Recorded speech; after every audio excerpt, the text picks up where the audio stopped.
जय हिंद दोस्तों, स्वागत है आप सभी का विविध की इस महत्वपूर्ण श्रृंखला में, जहां पर दोस्तों आज हम चर्चा करने वाले महत्वपूर्ण कथन और नारे से संबंधित भाग 2 की, जिसका भाग 1 दोस्तों आपके सामने पहले ही आ चुका है और आज हम भाग 2 पर चर्चा करने वाले हैं। दोस्तों यहाँ पर हम आज बात करेंगे कुछ महत्वपूर्ण जो शेष रह गए हमारे नारे वगैरह हैं, तो हम समय ना गवाते हुए इसका प्रारंभ करते हैं। लेकिन यहाँ पर एक महत्वपूर्ण सूचना है दोस्तों, वो यह है कि भाई ज़रूरी नहीं है कि हर नारे का जो है हम याद रखने के तरीके से ही याद रख पाएँ, है ना। तो ये क्या है, दरअसल में ऐसे महत्वपूर्ण कथन हैं जो या तो हमने इतिहास में पढ़े हुए हैं, जो हमने या फिर संविधान में पढ़े हुए हैं। तो ऐसे सारे जो कथन हैं, जो भी महत्वपूर्ण कथन हैं, जो एग्ज़ाम के लिहाज से महत्वपूर्ण है, उन्हें आज यहाँ पर लिया गया है। तो आइए हम प्रारंभ करते हैं दोस्तों। पहला आपके सामने ये रहा। यहाँ पर दोस्तों जब आप पहला देखेंगे तो पहला आपके सामने लिखा हुआ है क्या कि नेहरू राष्ट्रभक्त हैं जबकि जिन्ना राजनीतिज्ञ हैं। कथन किसका है, ठीक है। इसके बाद दोस्तों यदि हम बात करें तो इसे हम दूसरे परिप्रेक्ष्य से भी देख सकते हैं कि नेहरू देशभक्त हैं और जिन्ना राजनीतिज्ञ हैं, ठीक है। तो ये कथन किसका है। 4 ऑप्शन आपके सामने दोस्तों, कौन कौन। सरदार वल्लभ भाई पटेल, ठीक है, मोहम्मद इकबाल, महात्मा गांधी और मौलाना आज़ाद, मौलाना अबुल कलाम आज़ाद। क्लियर है। तो अगर हम बात करें दोस्तों इसके करेक्ट आंसर की कि इसका राइट आंसर क्या है, तो इसका राइट आंसर है ऑप्शन डी अर्थात मौलाना आज़ाद। यानी हम कह सकते हैं कि इसका जो करेक्ट आंसर है वो मौलाना आज़ाद है। अब हमें इसे याद रखना है भाई, हम इसे याद कैसे रखें, ठीक है। तो देखिए यहाँ पर याद रखना बहुत आसान है। कैसे आसान है, यदि हम बात करें मौलाना आज़ाद साहब की, तो हमने इसके पहले देखा हुआ था, पहले भाग में जब हमने याद किया है तो पहला भाग में जो एक नारा है, मुसलमान मूर्ख थे जो उन्होंने स्वतंत्रता की मांग की, और हिंदू उनसे भी बड़े मूर्ख थे जो उन्होंने इस मांग को ठुकरा दिया, या ऐसे करके एक हमने देखा हुआ एक नारा कि मुसलमान मूर्ख थे। तो वहाँ पर हमने कैसे याद रखा था दोस्तों। और हाँ, मैंने पहले ही कहा है आपसे कि भाई यहाँ मैं सिर्फ ये सारी जितनी बातें भी आपसे कर रहा हूँ, इसका उद्देश्य है आपको याद करवाना। क्लियर है। मेरा किसी भी धर्म या किसी उसको लेकर के कुछ भी कहना नहीं है। तो यदि हम बात करें मुसलमान मूर्ख थे वाला जो एक सेंटेंस है जो हमने याद रखा था वहाँ पर, तो हमने याद रखा था कि मुस्लिम उसमें हमारे जो भाई लोग हैं, ठीक है, वो अपने पिताजी को क्या कहते हैं, अब्बू। तो अब्बू से हमने याद रखा था अबुल। तो यहाँ पर भी हम देखेंगे तो जिन्ना की बात आ रही है। और जिन्ना कौन थे, तो जिन्ना पाकिस्तान के प्रथम गवर्नर। क्लियर है। तो या फिर हम ये कह सकते हैं कि वो नाम भी एक मुस्लिम नाम ही हमें लग रहा है, तो हम उससे भी आंसर लगा सकते हैं कि यहाँ पर राजनीतिज्ञ, ठीक है, कौन कह रहा है जिन्ना को, वो कह रहे हैं मौलाना साहब, मौलाना अबुल कलाम आज़ाद। ये हमारा पहला याद हुआ दोस्तों यहाँ पर। फिर इसके बाद हम बात करते हैं, दूसरा आपके सामने है। दूसरा क्या है दोस्तों, दूसरा क्वेश्चन है, हमारी पद्धति बहुत कुछ स्पंज की तरह काम करती है, ठीक है। हमारी जो पद्धति है बहुत कुछ स्पंज की तरह काम करती है। यह गंगा के तटों से सभी अच्छी चीज़ों को सोख लेती है और टेम्स के तटों पर उन्हें निचोड़कर गिरा देती है। कथन किसका है।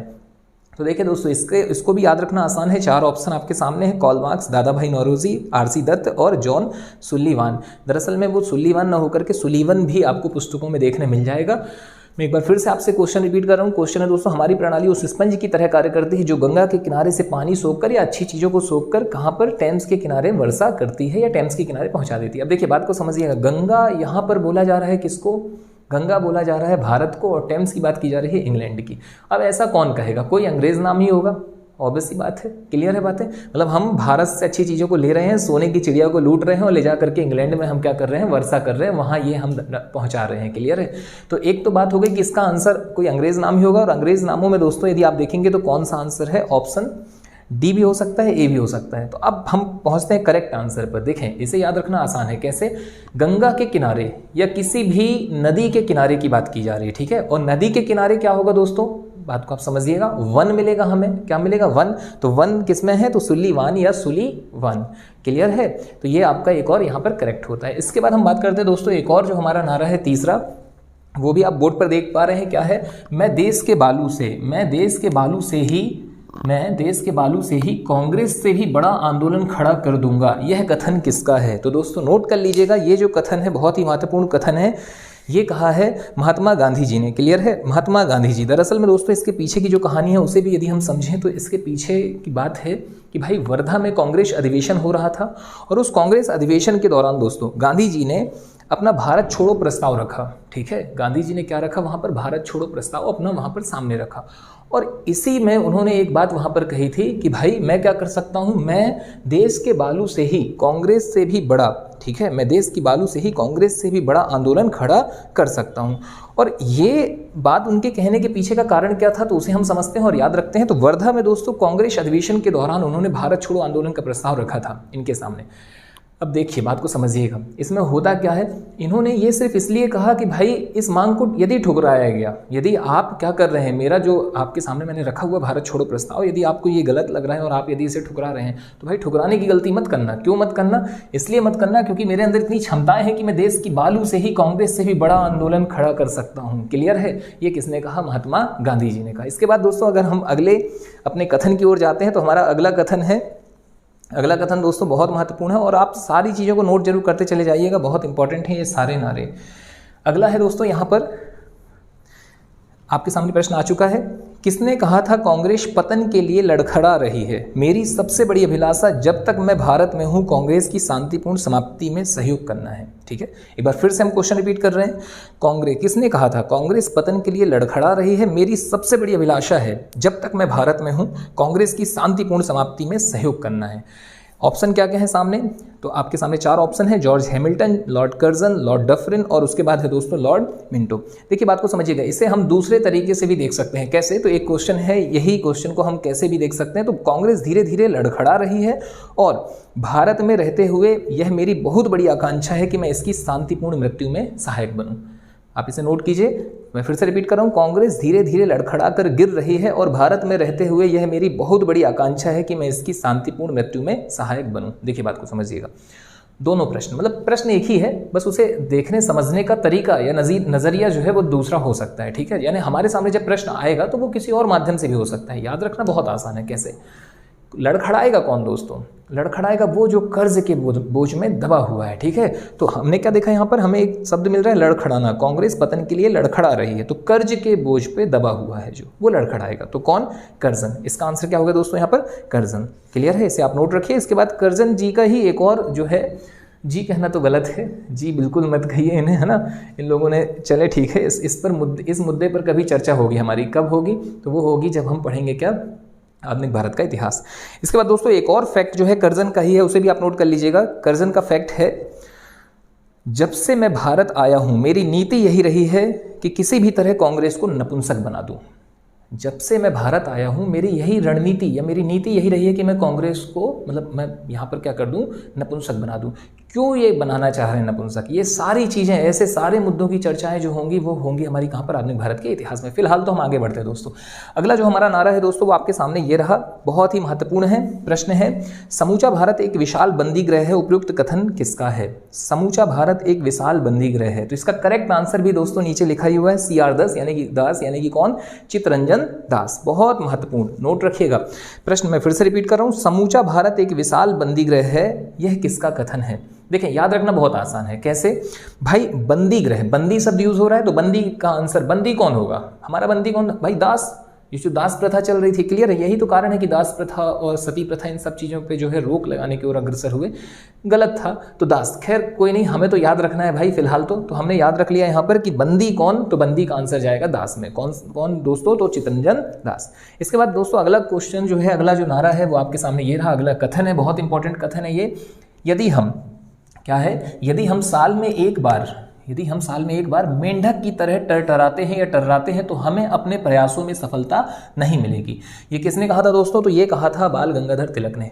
किस लिए कहा था? तो ये इनका मुख्य कारण था, ये कहीं ना कहीं कांग्रेस के अधिवेशन के लिए ही बातें हैं। ठीक है, और मतलब अगर हम देखें कि भाई, और ये फिलहाल तो अगर देखें तो ये एक बात यहाँ पर ये कह रहे हैं कि भाई हमें एक बार बस नहीं करना है कि हमने कोई भी वो, हमें निरंतर लगे रहना पड़ेगा। ठीक है, वो दूसरा मसला है दोस्तों, उसकी बातें कभी और होंगी। फिलहाल तो हम ये देख रहे हैं कि यदि हम साल में एक बार मेंढक की तरह टर्राते हैं तो हमें अपने प्रयासों में सफलता नहीं मिलेगी। ये कथन किसका है? तो ये कथन है दोस्तों बाल गंगाधर तिलक का। आप इसे नोट कर लीजिएगा। इसके बाद दोस्तों अगला जो क्वेश्चन है वो हमारा क्या रहा, आपके सामने है। अगला है, मैं स्वभाव से ही समाजवादी हूँ, नारा किसका है? मैं स्वभाव से ही समाजवादी हूँ, नारा किसका है? तो ये नारा है दोस्तों जवाहरलाल नेहरू जी का। देखें याद रखना बहुत आसान। कैसे? पहली चीज़, जब बात आ रही है समाज की तो समाज में ही हमारे जितने भी बच्चे हैं वो समाज के ही लाल हैं। ठीक है, और दूसरी चीज़, समाज फिर से आ गया तो समाज की सुरक्षा के लिए हमें जवा लोगों की आवश्यकता है, तो जवा या युवा या जवान, तो जवाहरलाल नेहरू। हमने पहले वाले जितने भी नारे याद किए हैं, ठीक है, जवाहरलाल नेहरू जी के, वो जवान से ही रिलेट किया था, तो यहाँ पर भी हमने जवान से ही रिलेट कर लिया। That's it. तो ये आपका कंप्लीट होता है। इसके बाद दोस्तों अगर हम आगे बढ़ते हैं तो अगला जो हमारा नारा है बहुत इंपॉर्टेंट, वो क्या है? वो है, यदि हम यदि हम पाकिस्तान की मांग को स्वीकार नहीं किए तो देश में अनेक पाकिस्तान बन जाएंगे। ये किसने कहा? ठीक है, यदि हमने पाकिस्तान की मांग को स्वीकार नहीं किया तो देश में अनेक पाकिस्तान बन जाएंगे। मतलब समझिएगा, बहुत आसान है, इसे भी याद रखना। भाई देखो, किसने कहा होगा, पहले तो ये हम देख लेते हैं। ठीक है, तो कहा किसने है? सरदार वल्लभ भाई पटेल जी ने, पहली बात। अब बहुत इंपॉर्टेंट यहाँ पर यह है कि भाई सरदार वल्लभ भाई पटेल जी ही तो थे जिन्हें रियासती मंत्रालय सौंपा गया था, या जिनके ऊपर ये जिम्मा था कि भाई सारी चीज़ों को देखना है ना, पूरी जितने रियासतें हैं इन्हें एक करना है, एकीकृत करना है, सारी बातें हैं।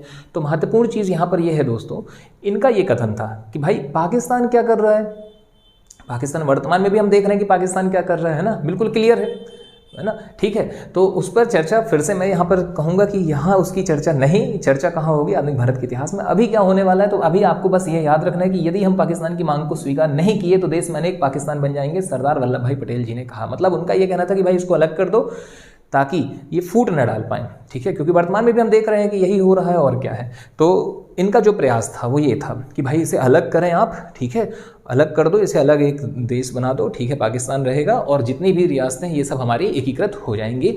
इसके बाद दोस्तों हम अगली बात करते हैं कि अगला कौन सा है महत्वपूर्ण हमारे सामने। तो अगला है दोस्तों, हमने सिरदर्द से छुटकारा पाने के लिए सिर कटवाना बेहतर समझा। हमने सिरदर्द से छुटकारा पाने के लिए सिर कटवाना बेहतर समझा। ये किसने कहा दोस्तों? नेहरू जी ने कहा। तो फिर से वही बात आ रही है कि सरदार वल्लभ भाई पटेल जी और नेहरू जी। तो नेहरू जी, जब सरदार वल्लभ भाई पटेल जी ने ये बात कही कि भाई पाकिस्तान की मांग को स्वीकार नहीं किए तो देश में अनेक पाकिस्तान बन जाएंगे, खत्म करो। और फिर इसी बात पर नेहरू जी ने कह दिया कि सिरदर्द, बहुत बड़ा सिरदर्द है ये, और सिरदर्द से छुटकारा पाने के लिए सिर कटवाना ही सबसे बेहतर होगा, ज़्यादा अच्छा होगा कि सिर कटवा दीजिए। तो यहाँ पर ये आपका क्लियर होता है। इसके बाद दोस्तों हम बात करते हैं, अगला जो हमारा नारा है बहुत ही महत्वपूर्ण है, आपके सामने रहा। भारत को तलवार, प्रश्न है, भारत को तलवार के बल पर विजित किया गया और तलवार के बल पर ही इसकी रक्षा की जाएगी, यह कथन किसका है? तो ये कथन है दोस्तों किसका? लॉर्ड एल्गिन का। इसे आप नोट कर लीजिएगा, महत्वपूर्ण है कि भाई भारत को तलवार के बल पर ही विजित किया गया और तलवार के बल पर ही इसकी रक्षा की जाएगी। फिर अगला दोस्तों हम बात करते हैं, अगला आपके सामने एक इमेज है, यहाँ पर चूंकि तलवार का मुद्दा आया तो तलवार से रिलेटेड दो और कथन है जो बहुत महत्वपूर्ण है, हमने कहा इसे भी आप याद रख लीजिए। अगला क्या है दोस्तों? तो अगला है, हर जाति या राष्ट्र, हर जाति या राष्ट्र खाली तलवार से वीर नहीं बनता। तलवार तो रक्षा हेतु आवश्यक है, पर राष्ट्र की प्रगति तो उसकी नैतिकता से ही मापा जा सकती है। क्लियर है, या मापा जा सकता है। तो ये किसका है? सरदार वल्लभ भाई पटेल जी का है। एक स्क्रीनशॉट लीजिए या इसे नोट कीजिए, है बहुत महत्वपूर्ण। अगला है दोस्तों, जो तलवार चलाना जानते हुए भी अपनी तलवार को म्यान में रखता है उसी को सच्ची अहिंसा कहते हैं। ये किसने कहा? ये कहा है सरदार वल्लभ भाई पटेल जी ने। तो ये दोनों महत्वपूर्ण हैं। ठीक है, इसके बाद दोस्तों अगला जब हम चलते हैं आगे, हम देखते हैं कि नेक्स्ट कौन सा है हमारा। तो नेक्स्ट बहुत इंपॉर्टेंट कथन है, यह एक ऐसा चेक था जिसका बैंक पहले ही नष्ट हो जाने वाला था। यह किसने कहा? ठीक है, या इसी को आप दूसरे फॉर्मेट में देखेंगे कि दूसरा क्वेश्चन कैसा हो सकता है। तो इसी में हो सकता है कि किसने क्रिप्स मिशन को एक पोस्ट डेटेड चेक कहा। तो दरअसल में दोस्तों ये बात है क्रिप्स मिशन को लेकर के। ठीक है, क्रिप्स मिशन के विरोध या क्रिप्स मिशन के संदर्भ में इन्होंने एक ऐसी बात कही थी। महात्मा गांधी जी ने क्या कहा था कि यह एक ऐसा चेक था जिसका बैंक पहले ही नष्ट हो जाने वाला था। किसने कहा? इस किसके संदर्भ में कहा? तो क्रिप्स मिशन के संदर्भ में कहा। और किसने कहा? तो महात्मा गांधी जी ने कहा। तो यहाँ हमारे दोनों आंसर दोस्तों क्लियर होते हैं। इसके बाद हम चलते हैं दोस्तों, अगला एक और जो हमारा नारा है, बहुत इंपॉर्टेंट कथन है, दरअसल में कथन है। ठीक है, घुटनों के बल बैठकर मैंने रोटी मांगी और मुझे पत्थर मिले। यह कथन महात्मा गांधी ने किस आंदोलन के दौरान कहा था? तो यहाँ से हमारे दो क्वेश्चन क्रिएट हो रहे हैं। पहला क्या कि घुटनों के बल बैठकर मैंने रोटी मांगी और मुझे पत्थर मिले। ठीक है, यह कथन किसका है? तो यह कथन है दोस्तों महात्मा गांधी जी का। और यह किस आंदोलन के दौरान कहा गया था? तो दोस्तों ये कहा गया था, बहुत ही महत्वपूर्ण, दांडी मार्च। दांडी मार्च के दौरान यह कहा गया था। इसे दोस्तों हम दूसरे तरीके से भी देख सकते हैं, हमने घुटने टेक कर रोटी मांगी, फिर उत्तर में पत्थर मिले। हमने घुटने टेक कर रोटी मांगी और फिर हमें उत्तर में क्या मिलते हैं दोस्तों? पत्थर मिले। ये कथन किसका है? तो ये कथन है महात्मा गांधी जी का। सविनय अवज्ञा आंदोलन से पूर्व कहा या दांडी मार्च, हम दोनों तरीके से याद रख सकते हैं यहाँ पर। ठीक है, फिर इसके बाद दोस्तों हम आगे बढ़ते हैं और देखें याद रखने के तरीके। सबसे महत्वपूर्ण बात मैंने पहले ही कहा हुआ है आपसे कि पहला वाला जो पार्ट है उसे तो हमने याद रखा, वो ज़्यादा चर्चित है, ज़्यादा संभावना है वहीं से आने की। और ये कुछ ऐसे नारे हैं जो शायद देखने मिल जाएं। ठीक है, जैसे इस बार का यदि आप MPPSC देखें वर्ष 2021 वाला जो अभी हुआ है परीक्षा, हाल ही में जो परीक्षा हुई है, उसमें आप पाएंगे तो एक वहाँ में एक कथन मिलता है कि कांग्रेस सम्मेलनों को शिक्षित भारतीयों का वार्षिक राष्ट्रीय मेला किसने कहा। तो अब बात कुछ इस हिसाब से कि अब कुछ बहुत ही गहराई से चीज़ें उठाई जा रही हैं, ठीक है। तो अब आवश्यकता है कि हमें कुछ ऐसे कथनों को जो है पढ़ करके जाना ही होगा। कोई कथन है, कोई नारा है, किसी के द्वारा कुछ बात कही गई है, तो ऐसी चीज़ें हमें पढ़नी होती। दोस्तों आपसे मैं एक छोटा सा प्रश्न पूछता हूँ, जय हो जोहार हो लड़ाई आर पार हो, ये नारा किसका है? आप इसका जो है आंसर जरूर दीजिए, ठीक है। हम आगे बढ़ते दोस्तों। फिलहाल तो अगला जो है हमारा वो ये रहा। अगला दोस्तों आपके सामने एक इमेज है, दरअसल में इसे आप समझिएगा। यहाँ पर 3 से 4 जो है कथन है। जैसे पंडित जवाहरलाल नेहरू जी ने इसे अनेक ब्रेकों वाली परंतु इंजन रहित मशीन की संज्ञा दी। मदन मोहन मालवीय ने बाह्य रूप से जनतंत्रवादी और अंदर से खोखला कहा। चक्रवर्ती राजगोपालाचारी सी राजगोपालाचारी ने इसे द्वैध शासन पद्धति से भी बुरा कहा। और सबसे महत्वपूर्ण जो हमारा प्रश्न था, नेहरू जी ने इसे दास्ता का नया चार्टर कहा। नेहरू जी ने इसे दास्ता का नया चार्टर कहा। तो किसे कहा दोस्तों?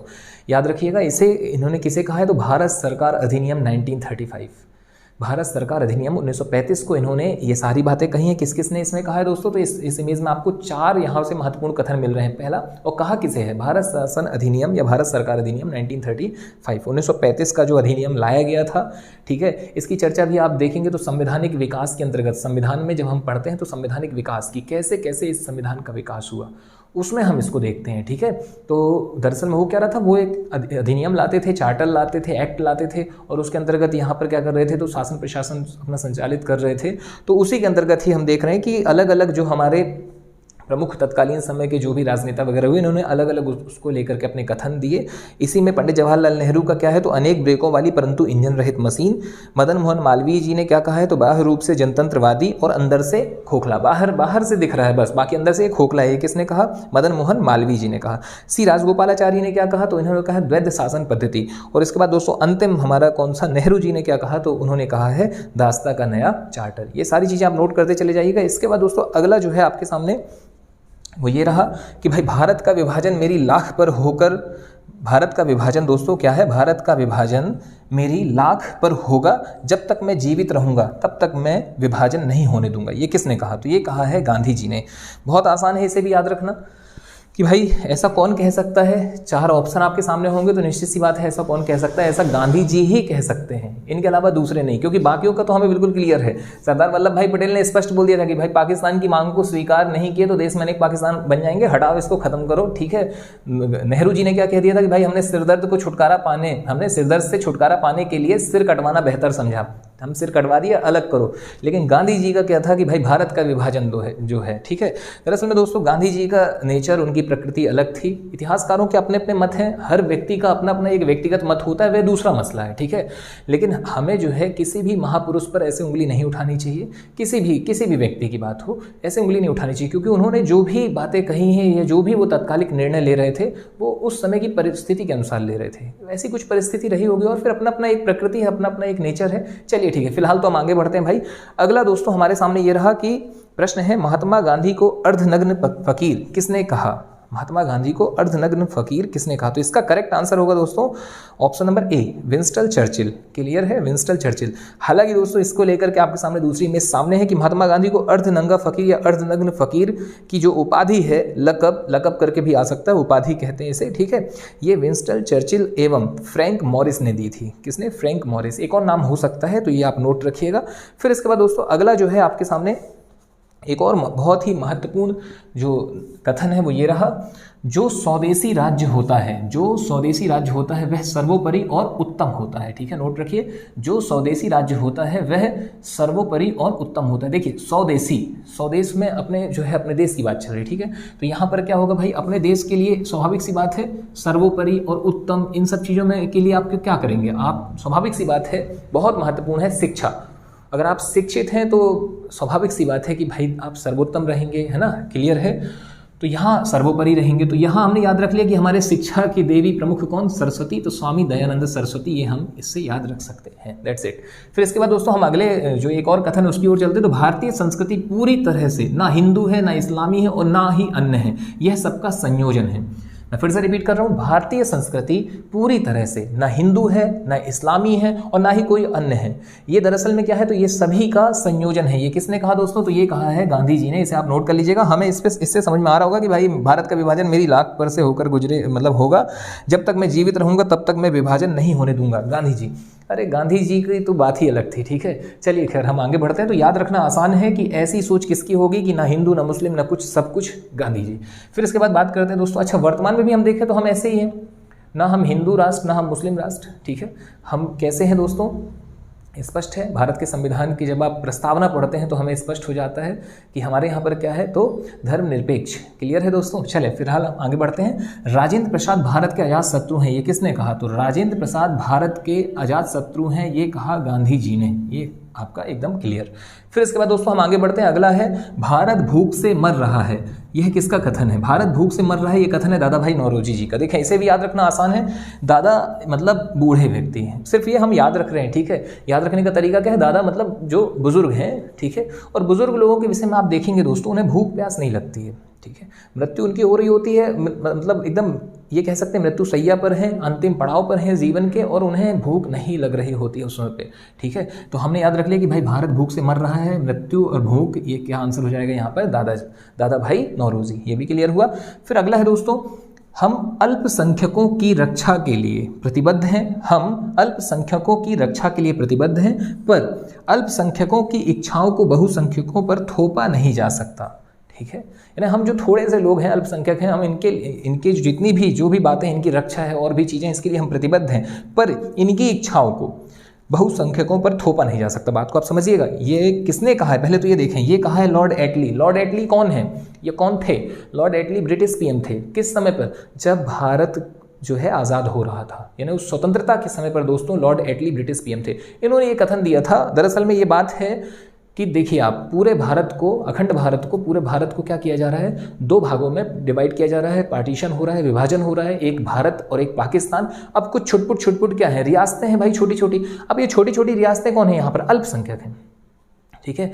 हम इसे मतलब एक उस तरीके से भी देखें तो अब इनकी चीज़ों के लिए हम जो बड़े जो दो हैं, हम उन पर थोप नहीं सकते हैं इनकी रक्षा की बातें, ठीक है। तो यहाँ पर एक कथन है जो लॉर्ड एटली जी का, तो आप इसे याद रखें। कुछ याद रखने का ये तरीका ऐसा भी हो सकता है, एक बात। दूसरी चीज़, लॉर्ड एटली अपने आप में नाम बहुत महत्वपूर्ण है, क्या कि भाई कौन थे ये, तो स्वतंत्रता के समय ब्रिटिश पीएम लॉर्ड एटली। फिर इसके बाद हम बात कर रहे हैं दोस्तों, आगे बढ़ते हैं। अगला हमारा जो रहा दोस्तों नारा, वो बहुत महत्वपूर्ण है, आपके सामने है।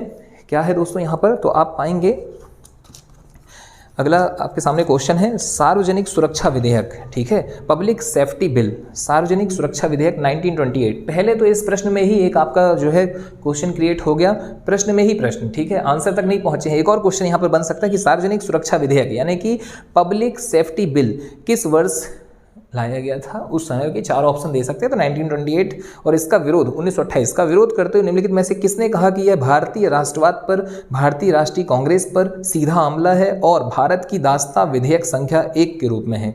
एक तो ये बात हो गई, 4 ऑप्शन है आपके सामने। दूसरी चीज़ दोस्तों, इसको एक और तरीके से देखा जा सकता है कि पब्लिक सेफ्टी बिल भारतीय गुलामी का नंबर 1 विधेयक है, ये किसने कहा, ये कथन किसका है। 4 ऑप्शन आपके सामने दोस्तों, ठीक है। कुल मिलाकर के बात यह है कि भाई पब्लिक सेफ्टी बिल के लिए बातें चल रही हैं, सार्वजनिक सुरक्षा विधेयक के विषय में कहा जा रहा है, जो भी कथन कहा जा रहा है कि ये गुलामी का नंबर 1 विधेयक है, या और भी बातें कि भारतीय राष्ट्रवाद पर, भारतीय राष्ट्रीय कांग्रेस पर सीधा हमला है।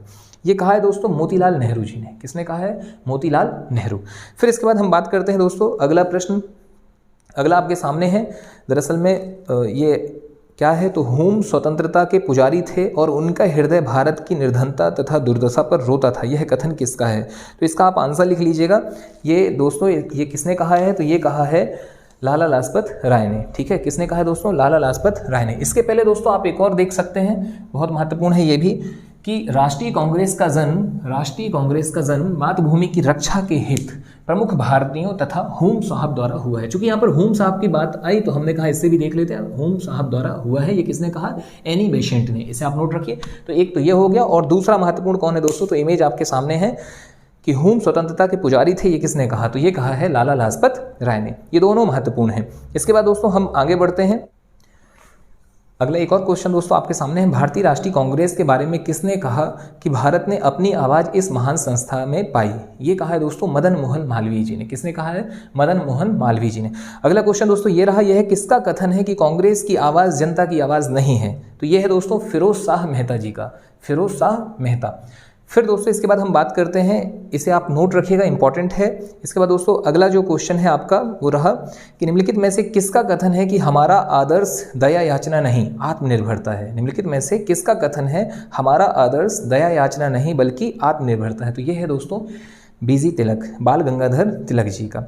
फिर इसके बाद दोस्तों अगला क्वेश्चन, यदि नेक्स्ट की ओर हम चलें तो अगला क्या है, क्रिप्स मिशन पाकिस्तान का उपहास है या गांधी जी मुस्लिम गोखले बनना चाहते हैं, ये दोनों कथन किसके हैं? क्रिप्स मिशन पाकिस्तान का उपहास है या गांधी जी कौन बनना चाहते हैं? गांधी जी मुस्लिम गोखले बनना चाहते हैं, ये कथन किसका है दोस्तों? तो ये कथन है मोहम्मद अली जिन्ना का, इसे आप नोट रखिएगा, इंपॉर्टेंट है। अगला है दोस्तों, करजन ने वही किया जो औरंगजेब ने किया, ये किसका है दोस्तों? तो ये है गोपाल कृष्ण गोखले का, गोपाल कृष्ण गोखले जी का। क्लियर है? गोपाल कृष्ण गोखले किसके गुरु, ये आप आंसर बताइए, ठीक है। फिर इसके बाद दोस्तों अगला है कांग्रेस सम्मेलनों, ये हाल ही में पूछा गया है एमपीपीएससी में, कांग्रेस सम्मेलनों को शिक्षित भारतीयों का वार्षिक राष्ट्रीय मेला, शिक्षित भारतीयों का वार्षिक राष्ट्रीय मेला किसने कहा? तो इसका आंसर है दोस्तों लाला लाजपत राय। और अगला है हर मूल्य पर स्वावलंबन, हर मूल्य पर स्वावलंबन, ये भी कथन किसका है? तो ये भी है लाला लाजपत राय जी का।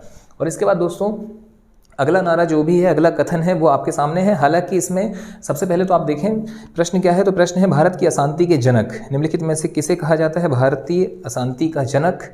तो इसका आंसर है दोस्तों, इसका करेक्ट आंसर भारतीय अशांति के जनक के रूप में किसे जाना जाता है? तो जाना जाता है बाल गंगाधर तिलक को।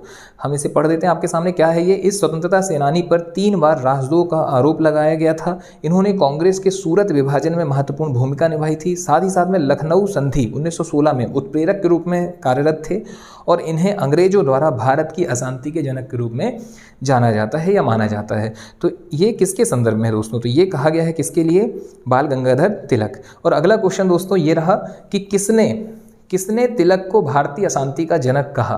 ठीक है, तो ये कहा है दोस्तों वी चिरोल। तो वी चिरोल आप नोट कर लीजिएगा, सर वैलेंटाइन चिरोल, बहुत इंपॉर्टेंट है ये। इसके बाद दोस्तों अगला क्वेश्चन आपके सामने ये रहा, किसने कहा अरविंद घोष भारतीय असंतोष के परिणाम है? किसने कहा अरविंद घोष भारतीय असंतोष के परिणाम है? तो इसका आंसर भी दोस्तों क्या है? Sir V Chirol, Valentine Chirol. फिर दोस्तों अगला क्वेश्चन आपके सामने है, दरअसल में ये एक इमेज है जिसे आप देखिए। यहाँ दोस्तों बात क्या है, सर सैयद अहमद खान जी के विषय में है कि सर सैयद अहमद खान ने कहा हम मतलब कौन? हिंदू और मुसलमान एक ही फसल खाते हैं, एक ही नदी का पानी पीते हैं, एक ही हवा में सांस लेते हैं। सच तो यह है कि हिंदू और मुसलमान उस खूबसूरत दुल्हन की 2 आंखें हैं जो हिंदुस्तान है। तो प्रश्न इसका किस हिसाब से है दोस्तों? इसका क्वेश्चन दरअसल में है कि हिंदू मुस्लिम भारत माता की 2 आंखें हैं, हिंदू मुस्लिम भारत माता की 2 आंखें हैं, यह किसने कहा? या इसी के विषय में दोस्तों एक और क्वेश्चन बन सकता है कि एक सुंदर वधू की 2 आंखें किसने कहा? हिंदू मुस्लिम को एक सुंदर वधू की 2 आंखें किसने कहा? तो इसका आंसर है दोस्तों सर सैयद अहमद खान। नोट रखिएगा इसे, बहुत महत्वपूर्ण है। क्या है आंसर? सर सैयद अहमद खान। और अगला क्वेश्चन दोस्तों आपके सामने ये रहा, एक इमेज है, शिमला सम्मेलन एक दुर्घटना है, किसने कहा? शिमला सम्मेलन एक दुर्घटना है, किसने कहा? तो इसका आंसर है दोस्तों मौलाना अबुल कलाम आज़ाद। क्यों कहा था? ये सारी बातें होंगी दोस्तों आधुनिक भारत के इतिहास में। फिलहाल तो हम महत्वपूर्ण कथनों पर बात कर रहे हैं, तो इसका आप स्क्रीनशॉट लीजिए, इसे नोट कीजिए, सारी बातें महत्वपूर्ण हैं। अगला दोस्तों एक और क्वेश्चन है जो आपके सामने रहा, क्या है? तो अगला क्वेश्चन है दोस्तों बहुत इंपॉर्टेंट, अगर मनुष्य में दिव्यता हो सकती थी तो वह नौरोजी में थी। ठीक है, नौरोजी मतलब किसकी बात चल रही है? दादा भाई नौरोजी में थी। किसने कहा? तो गोपाल कृष्ण गोखले ने कहा। अब बात करते हैं दोस्तों कुछ चर्चाएं दादा भाई नौरोजी जी की।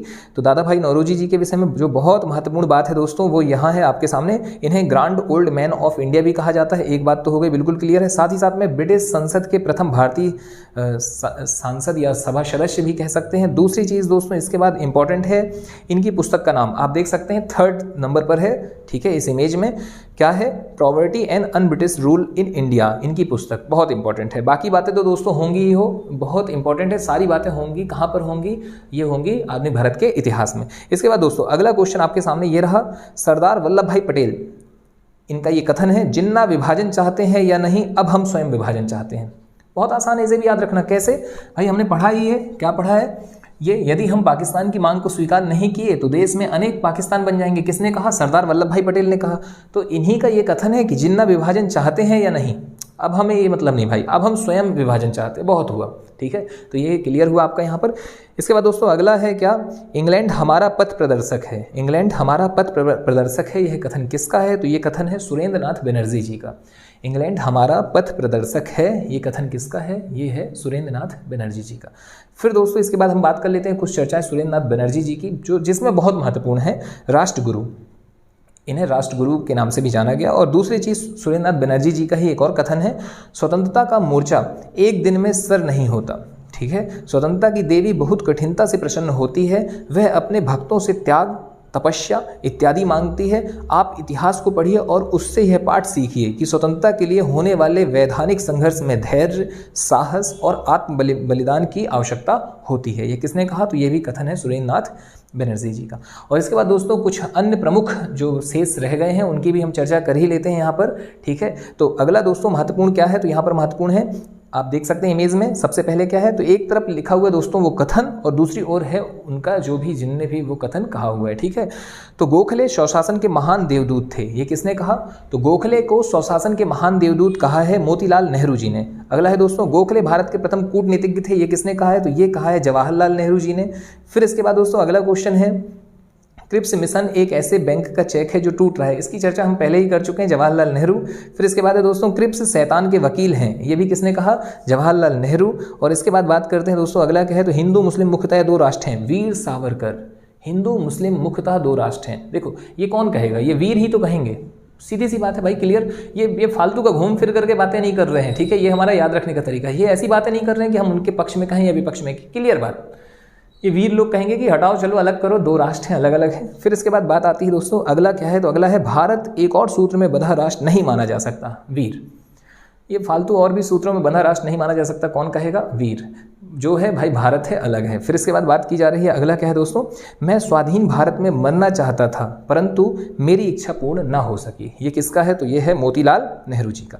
अगला है दोस्तों, अगली इमेज आपके सामने है, आप स्क्रीनशॉट लीजिए या इसे नोट कीजिए, बस करते चले जाइएगा, एक दो बार आप इसे पढ़िए। ये स्वाभाविक सी बात है कि जब हम किसी चीज़ को 2 से 3 बार देखेंगे तो करेक्ट आंसर तक हम पहुंच ही जाएंगे। अगला है दोस्तों, भारत के मुसलमान स्वतः एक राष्ट्र है, ठीक है, जफरुल हुसैन जी का है। फिर इसके बाद बात करते हैं मैं विद्रोही हूँ, स्वराज विद्रोह आवश्यक है। मैं विद्रोही हूँ, स्वराज विद्रोह आवश्यक है, ये किसका है? तो ये है चित्तरंजन दास जी का। देखें दास लोग जो होंगे ना, दास, ये हम याद रख रहे हैं, ठीक है, दास जो होंगे वो विद्रोह करेंगे ही करेंगे, स्वाभाविक सी बात है। फिर इसके बाद क्यों? क्योंकि भाई दास्ता से उन्हें बाहर निकलना है ना इन दास्ता की बेड़ियों से, तो वो विद्रोह करेंगे। तो मैं विद्रोही हूँ, चित्तरंजन दास। फिर इसके बाद हमें पाकिस्तान और आत्महत्या में से एक को चुनना होगा, गोविंद वल्लभ पंत जी ने कहा कि भाई बहुत हुआ, अब हमें या तो पाकिस्तान को या आत्महत्या, क्लियर है। फिर इसके बाद हमारा नारा है नष्ट करो नष्ट करो। अब ये नष्ट कौन कहेगा? सारी इस चीज़ों को कौन? दास्ता से नष्ट करें, ठीक है, ये दास्ता की बेड़ियाँ नष्ट करो। तो फिर से यहाँ पर कौन हो गया? चित्तरंजन दास। अगला है दोस्तों, मैं विद्रोही हूँ, मैंने कांग्रेस से विद्रोह किया। फिर विद्रोही कौन? दास, चित्तरंजन दास। फिर इसके बाद है दोस्तों अगला, भगत सिंह और इकबाल का एक ही अर्थ है। भगत सिंह और इकबाल का एक ही अर्थ है, किसने कहा? सुभाष चंद्र बोस जी ने कहा। भगत सिंह और इकबाल सारे जहाँ से अच्छा हिंदुस्तान हमारा, हमने याद रखा था, ठीक है। और बस यही चीज़ किसकी भी, ये भी एक टैग कह सकते हैं, ये लाइन जो है भगत सिंह जी की, तो हमने याद रख लिया सुभाष चंद्र बोस। अगला है दोस्तों, मैं भारत का भिखारी हूँ, मदन मोहन मालवीय। किसने कहा? मदन मोहन मालवीय जी ने कहा। और इसके बाद दोस्तों अगला क्या है? तो वो है सारी हिंदुत्व प्रणाली पश्चिम से बढ़कर है। जितनी ये प्रणाली है ये पश्चिम से बहुत आगे है, बहुत बढ़कर है, ये किसने कहा है? तो ये कथन है दोस्तों किसका? एनी बेसेंट जी का। और इसके बाद दोस्तों अगला है आपके सामने इमेज, बहुत ही इंपॉर्टेंट, अरविंद घोष एक उल्फा थे, ठीक है। अरविंद घोष कौन थे? एक उल्फा थे, ये कथन है पंडित जवाहरलाल नेहरू जी का। इसके बाद दोस्तों हम बात करते हैं, बहुत महत्वपूर्ण है इसमें, असहयोग आंदोलन एक मूर्खतापूर्ण विरोध है, ये किसका है? तो ये है एनी बेसेंट जी का। अगला दोस्तों, ये सारे महत्वपूर्ण है ना, इसे आप नोट करिए, स्क्रीनशॉट लीजिए और 2-4 बार इसे पढ़िए। भगत सिंह जी का हम देख रहे हैं क्या है? तो क्रांति का अभिप्राय बंदूक व पिस्तौल नहीं है। भगत सिंह का नाम आए और क्रांति की बात ना आए, ऐसा हो ही नहीं सकता है, ठीक है। क्रांति की जो है वो तलवार अपन ने देखा था, वैचारिक पत्थर, ये वाला एक नारा, एक कथन। फिर इसके बाद बात करते हैं दोस्तों, भारतीय राष्ट्रीय कांग्रेस भीख मांगने वाली संस्था है, ये कथन किसका है? तो ये कथन है बीजी तिलक, बाल गंगाधर तिलक जी का। कांग्रेस को लेकर के दोस्तों कुछ और कथन है, उनकी भी चर्चा हम जल्द करने वाले हैं। फिलहाल हम पहले अपनी इस सीरीज को कंप्लीट करें। अगला है दोस्तों, पाकिस्तान का निर्माता जिन्ना या मोहम्मद इकबाल नहीं वरन लॉर्ड मिंटो था।